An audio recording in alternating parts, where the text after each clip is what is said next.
Let's mic सफलता की रामायण।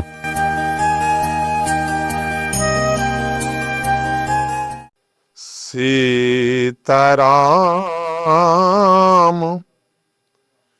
गुणग्राम पुण्या अरण्ये विहारिणो वंदे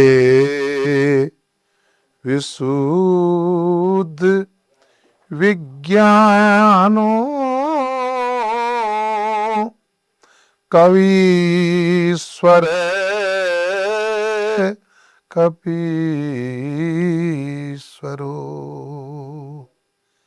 श्रीमद् रामचरितमानस के इस चौथे श्लोक में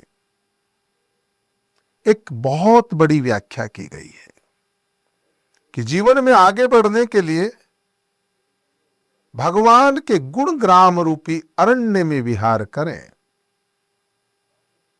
गुरु कीन कृपा भगवत कृपा हो जाए, द्वार दया का जब तू खोले तो पंचम स्वर में गूंगा बोले। भगवान के गुण ग्राम रूपी अरण्य में विहार करने वाले ये भारत के दोनों विज्ञानी कहीं यूनिवर्सिटी में पीएचडी करने नहीं गए। हनुमान जी महाराज और वाल्मीकि जी और गोस्वामी जी की निगाह में ये दोनों बड़े विज्ञानी, विज्ञानी नहीं विशुद्ध विज्ञानी, अशुद्ध नहीं विशुद्ध विज्ञानी, कहीं एक लेस मात्र भी कमी नहीं। ऐसे ज्ञान के ज्ञान नामा अग्रगण्यम हनुमान जी अगर तैयार होते हैं तो किसी यूनिवर्सिटी और कॉलेज में नहीं, बल्कि पुण्य अरण्य का विहार करके जीवन में सफलता अर्जित करनी हो तो मैंने पहले के सूत्रों में आपको बताया। पहले श्लोक में जहां कहा कि वर्ण आदि षड विकारों को छोड़ करके वाणी से विनायक बनने का लक्ष्य तय करना है, वहीं दूसरे श्लोक में मैंने बताया कि जीवन में श्रद्धा और विश्वास नहीं होगा तो सफलता की गाड़ी रुक जाएगी। और तीसरे श्लोक में गुरु महाराज की चर्चा करते हुए कहा था कि गुरु की कृपा से यमाश्रितो ही वक्रोपी चंद्र सर्वत्र वंदते, जिनकी कृपा से चंद्रमा सर्वत्र पूजनीय होता है, आज उससे आगे बढ़ते हैं। जीवन में आगे बढ़ना है तो थोड़ा घर तो छोड़ो भाई। जब तक जीवन में ग्रह त्याग नहीं करेंगे, ग्रहासक्ति बनी रहेगी, जब तक इसको आपके होमसिक प्रॉब्लम है, तब तक आप अपने जीवन की सफलता के क्षेत्र में कहीं भी आगे नहीं बढ़ सकते। कुछ समय के लिए वन में जाना चाहिए। मैं तो कई बार विपස්සना की साधना में निकल जाते हैं, कई बार 12 दिन की 22 दिन की विपස්සना आदि साधनाओं में चले जाते हैं, यहां कहीं वन में चले जाते हैं, बिना कहे चले जाते हैं। और अभी तो एक बहुत पवित्र महीना आने वाला है सावन का, मतलब इन 12 महीनों में सावन, आइए वन की तरफ प्रयाण करें। भगवान राम के जीवन चरित्र में वनवास का बड़ा महत्व है। अगर ये वनवास नहीं होता तो राम एक राजा के लड़के होते और राज करके चले जाते, उन्हें कोई नहीं जानता। लेकिन वनवासी राम ने जो ज्ञान अर्जित किया है वो ज्ञान शायद राजा राम अर्जित नहीं कर पाते। वन ने जो राम को अनुभव दिए हैं वो शायद राजा की गादी पे बैठ करके अर्जित नहीं किए जा सकते थे। हमारे मारवाड़ी में एक कहावत है कि आदमी ठोकर खा खा करके महान होता है, घाट घाट का पानी पिया है। जब बोलते हैं ये आदमी इतना विद्वान क्यों है तो कहते भाई इसने घाट घाट का पानी पिया है। तो कभी कभार जीवन में यह तय करें कि हम एकांत वास में जाएंगे, लेकिन ध्यान रखें एकांत जितना लाभदायक है एकांत नुकसानदायी भी हो सकता है। एकांत में बुरे विचार और बुरी चीजें भी आ सकती है। एकांत और वन का सेवन तब ही अच्छा होता है जब वो पुण्य हो। इसलिए वन में नहीं जाना है, पुण्य अरण्य विहारिणो।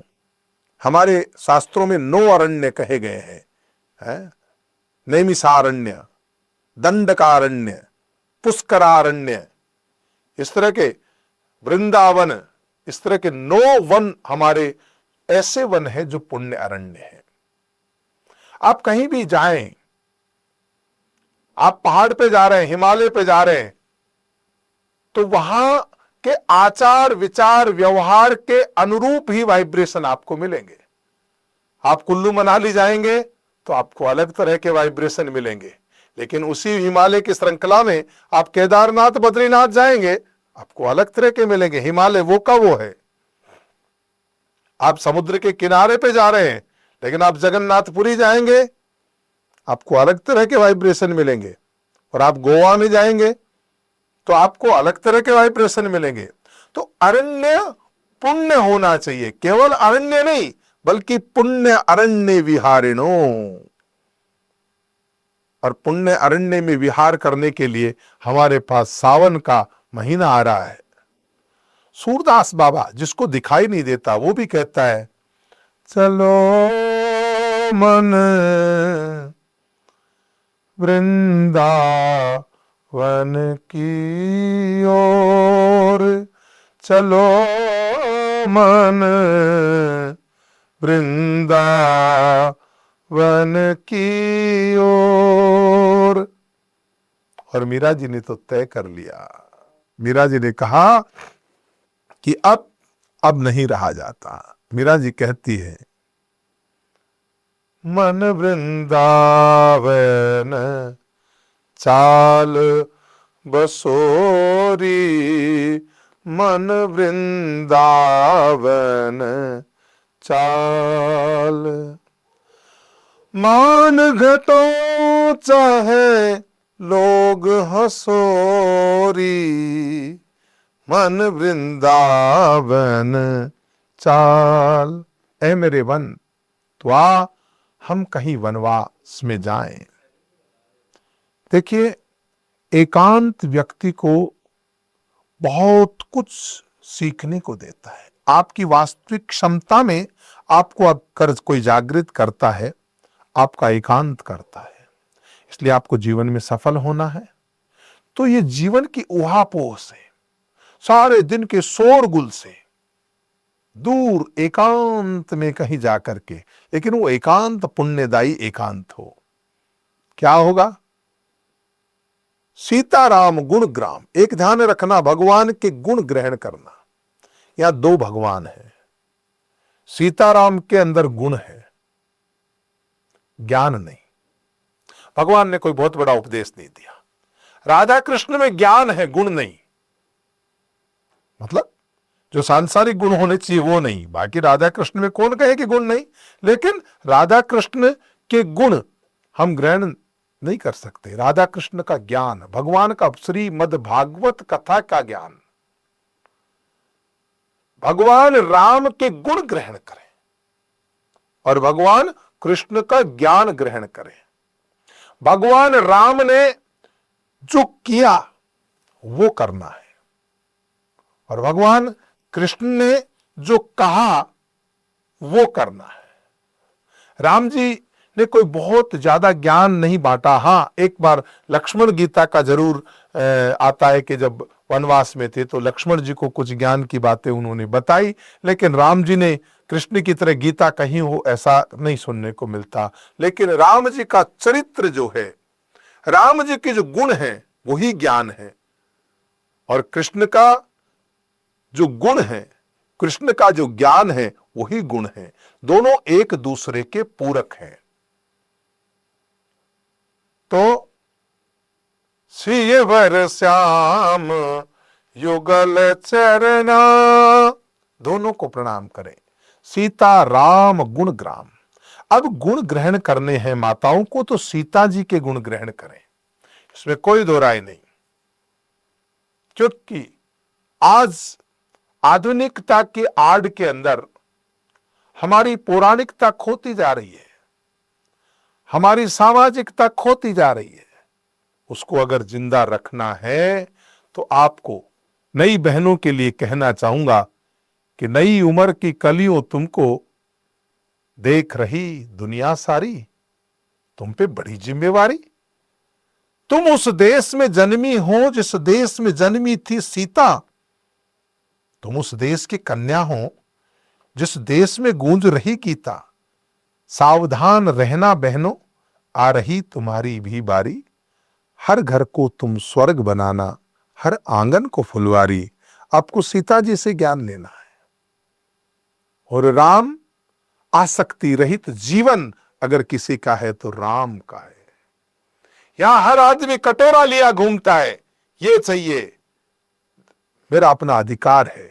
हर व्यक्ति अधिकारों की चर्चा करता है, दायित्वों की कोई नहीं करता। माता पिता के प्रति क्या दायित्व है, देश के प्रति क्या दायित्व है, समाज के प्रति क्या दायित्व है, इसकी चर्चा नहीं करता। हर व्यक्ति अधिकारों की बात करता है। लेकिन श्रीमद् रामचरितमानस में लोग अधिकार छोड़ना चाहते हैं, दायित्व निर्वहन करना चाहते हैं। तो ऐसा सीता और राम का जो जीवन है, उनका जो गुण है, उनके गुणों को ग्रहण करें, उस पर चिंतन करें। कृष्ण के ज्ञान पे और भगवान के जीवन चरित्र पे चिंतन करें। और चिंतन करके जीवन को महान बनाने के लिए दो विद्वानों ने ऐसा किया, जो बिना यूनिवर्सिटी में गए बड़े विद्वान हुए। और श्लोक का अगला पक्ष क्या है? वंदे विशुद्ध विज्ञानों। मैं उन विशुद्ध विज्ञानियों को प्रणाम करता हूं। और वो विशुद्ध विज्ञानी कौन है? कविश्वर, कपिश्वरो। कविश्वर कौन है? वाल्मीकि जी महाराज। कहां पीएचडी करने गए भाई? राम भी शुद्ध जपा नहीं गया, राम को भी मरा मरा मरा मरा मरा मरा जपा। लेकिन जब गुरु कीन कृपा भव त्रास गई, मिट भूख गई चट प्यास गई, गुरु महाराज की कृपा हुई है? तो गुरु महाराज की कृपा से जब एकांत का सेवन किया, एक कल युग केवल नाम आधारा, जपत जपत न उतरहि पारा। एक नाम से इतनी बड़ी विद्वता आ गई। इस शरीर को भी कोई बहुत बड़े शास्त्र पढ़ने का सौभाग्य नहीं मिला भाई। हाँ, गुरु कृपा से बहुत कुछ सीखने को मिला, लेकिन बहुत बड़ा कोई ऐसा कोई डिग्री वाली पढ़ाई नहीं पढ़ी। लेकिन महाराज योग्य गुरु मिल गए तो आज उनकी प्रसादी बांटते बांटते समाप्त नहीं होती। बड़ा लगता है, जहां बांटते हैं तो गुरु महाराज का स्मरण आ जाता है, क्या कृपा कर दी। और वही हनुमान जी महाराज सीता राम रूपी गुण ग्राम रूपी अरण्य में विहार करने के कारण विशुद्ध विज्ञानी हुए।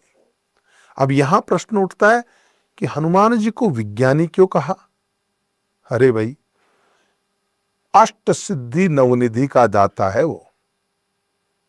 हनुमान जी महाराज अष्ट सिद्धि और नवनिधि के दाता है। और हम जीवन में क्या चाहते हैं? सफलता की रामायण में हम क्या चर्चा कर रहे हैं कि हम किस प्रकार सिद्धियों का अर्जन करें?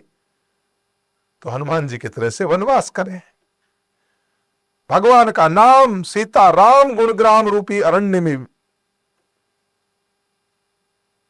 कितनी सिद्धियां, अणिमा गरिमा लंगिमा महिमा प्राप्त प्राकट्य, इस प्रकार सारी सिद्धियां, वो अष्ट सिद्धियां हनुमान जी महाराज में। ऐसे विज्ञानी कोई नहीं हुआ, साक्षात विज्ञानी है। सूक्ष्म रूप धरि दिखावा, विकट रूप धरि लंक जरावा। भीम रूप धरि असुर सहारे। क्या क्या रूप बदल लेता बाबा, ये कैसा विज्ञान है? बड़ा विशुद्ध विज्ञानी है। और वाल्मीकि जी महाराज, हाँ, वाल्मीकि जी के विज्ञान कहते हैं आज तक जीवन में कोई मनुष्य नहीं बना पाया। लेकिन क्षेपक कथा में आता है कि राम जी के सीता जी के एक ही बेटा हुआ था, लव। और जब लव एक बार खो गए तो उन्होंने चला कि मैं क्या जवाब दूंगा, तो कुशा से कुश का निर्माण कर दिया और उसमें प्राण डाल दिए। ऐसा विज्ञानी भी भारत में क्या पूरे विश्व में ब्रह्मांड में कहीं नहीं हुआ। इसलिए श्रीमद् रामचरित्र। लेकिन इन दोनों विज्ञानियों ने कहां पढ़ाई पढ़ी? ये अशुद्ध विज्ञानी नहीं है महाराज। अशुद्ध और विशुद्ध क्या है? अरे भाई, जिसको बोध न हो कि मेरा अनुसंधान नुकसान पहुंचा सकता, वो अशुद्ध विज्ञानी। आज हम अपनी मौत का सामान ले चले, परमाणु बम बढ़ा के रख दिया, विज्ञानियों में तो कमी नहीं, लेकिन विनाशक है। उसे बाद में आज हम अपनी मौत का सामान, नुकसान कौन होगा? है जब कोई जीव की हिंसा होगी तो कितना नुकसान होगा। जिसके बलबूते पे लोग कूद रहे हैं, परमाणु परमाणु परमाणु की बात करते हैं, तो ये आविष्कारक जो है ये विशुद्ध नहीं अशुद्ध है, नुकसान देने वाला है, लेकिन वो विशुद्ध विज्ञानी है, किसी को हानि नहीं होगी, किसी को हानि नहीं होगी। ऐसी सिद्धि प्रदायक हनुमान जी और वाल्मीकि जी को प्रणाम करते हुए, आप लोगों से पुनः प्रार्थना करते हुए, कुछ न कर सके तो कम से कम इस श्रावण के महीने के सोमवार के दिन मौन व्रत धारण करके और बाहर जंगल में जाए, वहीं बनाए, वहीं खाए और एकांत का सेवन करें, मित्रों के साथ में नहीं, अकेले जाएंगे तो अधिक लाभ होगा और आपके जीवन में मंगल होगा। इसी के साथ में मैं आज अपनी वाणी को विराम देता हूं। कल फिर इसी समय आगामी एपिसोड के साथ आप लोगों के साथ में पुनः एक संवाद स्थापित करेंगे। आपका मंगल हो, शुभ हो, जय हो। आप सुन रहे थे let's make more than radio. Follow कीजिए हमें हमारे सोशल मीडिया प्लेटफॉर्म्स पर। It's time for news. It's time for More Than Radio. Presenting the first radio news app, Let's Mic.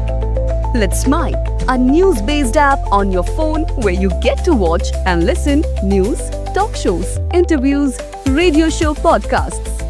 On Let's Mic, you get all relevant information of TV, print, radio, podcast, and digital. Let's Mic talks about every segment of life.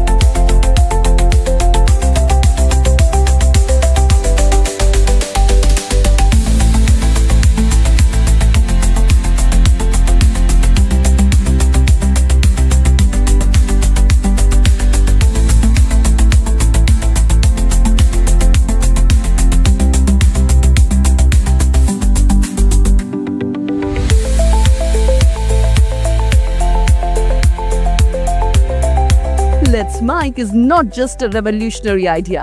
Download the app now from Play Store. Available both on Android and iOS mobile phones. Follow us on YouTube, Instagram, Twitter, LinkedIn, Facebook, Telegram, WhatsApp, Snapchat. Let's talk, let's connect, and let's Mic.